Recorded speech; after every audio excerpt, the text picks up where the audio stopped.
మన మంచి కాపరిగా ఉండి మన ప్రాణములను సేదదీర్చువాడైన యేసుక్రీస్తు ప్రభువారి నామంలో మీ అందరికీ నా హృదయపూర్వక శుభములు. ఈరోజు మన ధ్యానం మార్కు సువార్త 10వ అధ్యాయం 13 నుంచి 16 వచనాల వరకు చదువుదామా. 13వ వచనం నుంచి, తమ చిన్న బిడ్డలను ముట్టవల్లని కొందరు ఆయన యొద్దకు వారిని తీసుకుని వచ్చిరి. అయితే శిష్యులు వారిని తీసుకుని వచ్చిన వారిని గద్దించిరి. యేసు అది చూచి కోపపడి, చిన్న బిడ్డలను నా యొద్దకు రానియుడి, వారిని ఆటంకపరచవద్దు, దేవుని రాజ్యము ఇలాంటి వారిదే.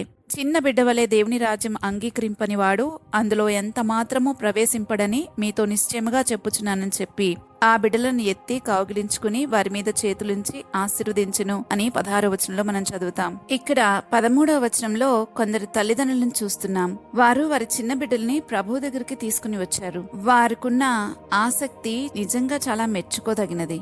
ఎంతమంది పిల్లల పట్ల తల్లిదండ్రులు ఇలాంటి వైఖరి కలిగి ఉంటారు? లోకంలో వారిని ఎక్కడెక్కడికో పంపాలని అనుకుంటారు, కానీ నిజంగా యేసయ్య చేత తాకబడాలని ఎంతమంది కోరుకోగలరు? నేటి క్రైస్తవ తల్లిదండ్రులు పిల్లలను లోకజ్ఞానం కోసం కష్టపడి వారమంతా పిల్లల్ని చదివిస్తూ ఉంటారు. వారిని ట్యూషన్స్ కి పంపుతూ ఉంటారు. కానీ సండే స్కూల్ కి 1 గంట పంపడం వారికి అది చాలా కష్టం. నేను అనుకుంటాను, పిల్లవాడు పెద్దయి రక్షించబడితే ఆ రక్షణే వాడికి గొప్ప ఆశీర్వాదం. ఆ రక్షణలో మన పిల్లలకి మంచి బుద్ధి, జ్ఞానము, వివేకములతో పాటు ఇంకా తెలివి, ఈ లోక సంబంధమైన అవసరాలన్నీ తీరే విధానము దాంట్లో ఉందని నేను నమ్ముతాను. వాక్యం కూడా అలాగే చెప్తుంది. దేవుని రాజ్యాన్ని వెతకండి, అందులో అవన్నీ ఉన్నాయి అని. మత్తయి సువార్త 6వ అధ్యాయంలో మనం ఈ వాక్యాన్ని చూస్తాం. నిజమే, ఈ విషయాన్ని నమ్మిన తల్లిదండ్రులైతే వారి పిల్లలకు చదువుతో సమానంగా దేవుని వాక్యాన్ని కూడా నేర్పిస్తారు.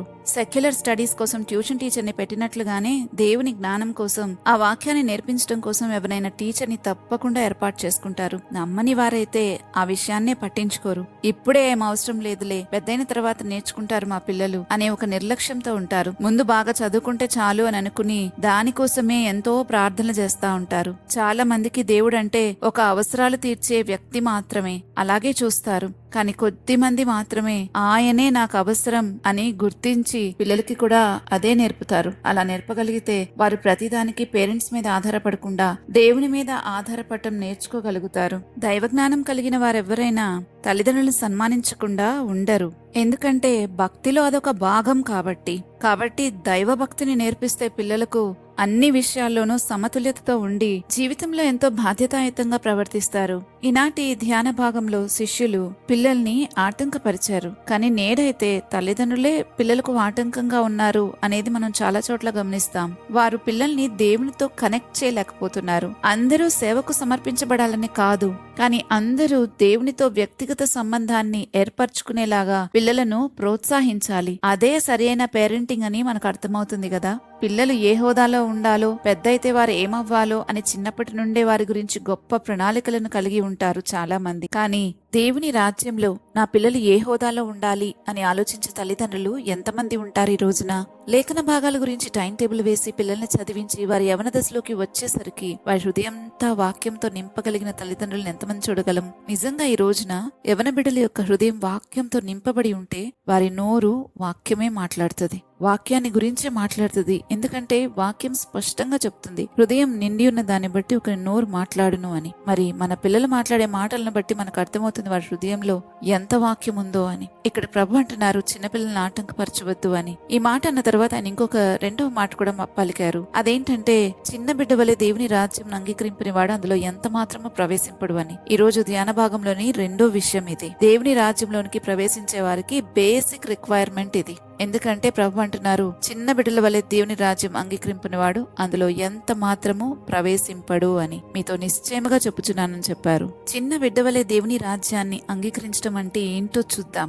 1, దేవుని ప్రభుత్వాన్ని అంగీకరించటం. నా జీవితం మీద అధికారము నీదే ప్రభువా, నేను నీ చిత్త ప్రకారం జీవిస్తాను అని నిర్ణయించుకోవడం. 2, క్రీస్తును సొంత రక్షకుడిగాను ప్లస్ ప్రభువుగాను స్వీకరించడం. 3, మన జీవితాలను దేవుని రాజ్యపు సూత్రాలతో కట్టుకోవడం. 4, పిల్లల వలె నమ్మకంతో ఆధారపడుతూ జీవించడం. పిల్లలు ఎలాగైతే అన్ని విషయాల్లో తల్లిదండ్రుల మీద ఆధారపడతారో అలాగే మనం కూడా పూర్తిగా దేవుని మీద ఆధారపడినప్పుడు అది చిన్న బిడ్డల మనస్సు వంటి వారమై నిజంగా అప్పుడు దేవుని రాజ్యపు ప్రవేశం మనకు విస్తారంగా లభిస్తుంది. ఇలా లేకపోతే దేవుని రాజ్యంలో ప్రవేశించడం చాలా కష్టమని ప్రభు చెప్తున్నారు. ఇలా ఉండినప్పుడు ప్రభు ఆ బిడ్డల్ని ఎలా ఎత్తుకుని ఆశీర్వదించి వారి మీద చేతులుంచారో అలా మనల్ని కూడా ప్రభు ఎప్పుడూ ఆశీర్వదించడానికి తన చేతులను మనపై ఉంచుతారు. మనము ఆశీర్వాదానికి వారసులవడానికి పిలువబడ్డామని పేతురు తన మొదటి పత్రిక 3వ అధ్యాయం 9వ వచనంలో రాస్తున్నాడు కదా. అలాగే మనం దీవించబడటానికి పిలువబడ్డామని గ్రహించిన ప్రతి ఒక్కరూ తప్పకుండా మనసు మార్చుకుని చిన్న బిడ్డల వలె దేవుని రాజ్యాన్ని అంగీకరిస్తారని నమ్ముతున్నాను. అయితే పెద్దవారైనాక చిన్నపిల్లల వంటి మనస్తత్వం కలిగి ఉండటం చాలా కష్టమే. ఎందుకంటే పెద్దవారయ్యే లోపు ఎన్నో అనుభవాలు గుండా వస్తాం. మన పైన ఎవరైనా అధికారిగా ఉండడానికి ఒప్పుకోవడానికి ఇష్టపడం. ఇంకా లోబట్టం మనకు అసలే ఇష్టం ఉండదు. మన సొంత తెలివితోనూ ఆలోచనతోనూ మన కార్యాలు చేసేసుకోవచ్చు అనుకుంటాం. కానీ ఈ చిన్నపిల్లల లాంటి మనసు మనకు కావాలి అని అంటే, ఒకవేళ మనంతటా మనం దాన్ని పొందుకోలేకపోతే, మన బుద్ధి అలా మనకు సహకరించకపోతే, ఆశపడితే, ప్రభువుని అడిగితే తప్పకుండా మనలో గొప్ప కార్యం చేస్తారు. మన మనస్సు మార్చి నూతన పరుస్తారు. ఇదే క్రీస్తులోని గొప్పతనం. ప్రపంచంలో ఎక్కడ కూడా మనస్సు మారి ఆత్మ తిరిగి జన్మించే అవకాశం లేదు. కొంతకాలం మనసు మార్చుకుంటారేమో, కానీ ఆత్మ తిరిగి జన్మిస్తేనే మనం నూతన పరచబడతాం. అలా నూతన పరచబడే అవకాశము ఇంకెక్కడా లేదు. ఓన్లీ యేసుక్రీస్తు ప్రభు వారి వాక్కుతోనే మనకది సాధ్యమవుతుంది. నూతన మనస్సు మళ్ళా తిరిగి కలిగి ఉంటాం. నూతన జన్మ అనుభవంలోకి వెళ్తాం. ఇలాంటి అనుభవం ఇంకెవ్వరి మాటల్లోనూ మనకు దొరకదు. ఇలా తిరిగి జన్మించిన ప్రతి ఒక్కరికి తెలుసు మనం మార్చుకుంది మతం కాదు, మార్గమని. అలా తిరిగి జన్మించిన వారే పరలోక రాజ్యంలో చేర్చబడతారు. ఇంకా ముగింపులో మన పిల్లల్లో దేవుని రాజ్యపు జ్ఞానము లోపిస్తే మిగతా అభివృద్ధి అంతా కూడా కేవలం బయట మెరుపే అనేది మనం అర్థం చేసుకోవాలి. ఈ సత్యాన్ని కూడా మనం గమనించాలి. అదేంటంటే దేవుడు మన జీవితానికి అవసరం. మన అవసరాలకే కాదు. ఈ రోజుల్లో పిల్లలను ఆటంకపరిచేది తల్లిదండ్రులే. ఇంకా చిన్నవాడు ఒక్కరోజు బైబిల్ చదవకపోతే ఏమవుతుంది? ఇప్పుడు అతనికి చదువులే ముఖ్యం కాబట్టి చదువుకుంటే చాలు, తర్వాత చూద్దాం అని అనుకునే పరిస్థితి నేటి తల్లిదండ్రులది. ఇలా అంటూనే పిల్లల హృదయంలోని ఈ చిన్న వాగ్దానము, దేవుని దగ్గరకు వెళ్లే కోరిక అణచివేయబడుతుంది. ఇంకా చిన్నపిల్లల వల్లే మనం దేవుని రాజ్యంలో ప్రవేశించగలిగితే అభిమానించే మన దేవుడు అక్కడ మనల్ని ఎత్తుకుని కౌగిలించుకుంటాడని సంగతిని మనం ఎప్పటికీ మర్చిపోకూడదు. ప్రభు అంతటి వాడే మనల్ని తన చేతుల్లోకి తీసుకుంటుంటే మనమెందుకు ఎక్కడో దూరంగా బ్రతకాలి? ఆయన దగ్గర పొందినంత ఆదరణ, గౌరవం నమ్మండి మనం ప్రపంచంలో ఎక్కడ పొందుకోలేము, మన ఇంటి వారి దగ్గర సైతం. కాబట్టి మనందరికీ తెలిసిన ఈ సంగతిని బట్టి మనం ఈ వాక్యపు వెలుగులో ప్రార్థన చేసుకుందాం. మా తండ్రి, మేము చిన్న బిడ్డల వల్లే మా మనసు మార్చుకుని నీ రాజ్యంలోకి చేర్చబడాలని నువ్వెంతో ఇష్టపడుతున్నావు. ఎందుకంటే మీరు మాట్లాడారు కదా, చిన్నమందా భయపడుకుడి, మీ తండ్రికి మీకు రాజ్యం ఇచ్చుట ఇష్టమాయను అని. అవును ప్రభువా, నీకెంతో ఇష్టం మేము నీ రాజ్యంలోకి చేర్చబడటం.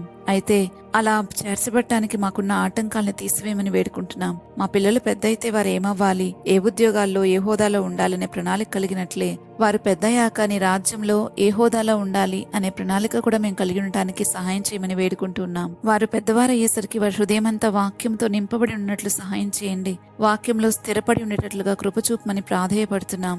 మేము కూడా మా మనస్సు మార్చుకుని పిల్లల వంటి వారమైతే నీ రాజ్యంలో తప్పక ప్రవేశం దొరుకుతుందని నువ్వు సెలవిచ్చిన మాట ప్రకారం ఎప్పుడు కూడా ఆత్మ విషయమై దీనులమై ఉండడానికి కృపచూపమని వేడుకుంటున్నాం. తండ్రి, నీ వంటి వారే మాతో సహవాసం చేయడానికి దిగివస్తే మేమెందుకు ఆలస్యం చేయాలి, ఆశీర్వాదాన్ని పోగొట్టుకోవాలి? ఇలాంటి ఒక ఆలోచన ఎప్పుడు కూడా మాలో కలిగించమని, అటువంటి విధంగా మేము బ్రతకడానికి సహాయం చేయమని వేడుకుంటున్నాను. ఎన్నడూ మా హృదయం కఠినమైపోకుండా కాపాడమని యేసుక్రీస్తు ప్రభు నామంలో అడిగి వేడుకుంటున్నాము తండ్రి. ఆమెన్. రేపటి ధ్యానంలో మరలా తిరిగి కలుద్దాం. అంతవరకు దేవుని కృప మనందరికీ తోడైండును గాక.